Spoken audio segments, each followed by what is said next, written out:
qayda könüllüsü olaraq deyə bilərəm ki, təhsilimiz həm praktiki, həm də öyrədici keçdi. Eyni zamanda həm vaxtımızı düzgün böldük, həm də vaxtımızı səmərəli bölməklə yanaşı gələcək fəaliyyətimizdə istifadə edə biləcəyimiz dəyərli məlumatlar öyrəndik.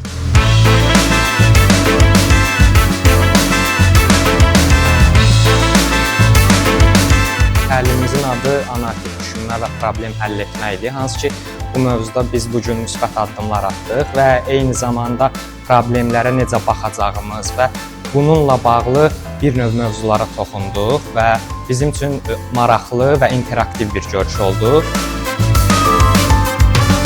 Təlim zamanı komanda fəaliyyətlərimizdə problemlərə fərqli bucaqlardan baxmağı və onların həll yollarını öyrəndik.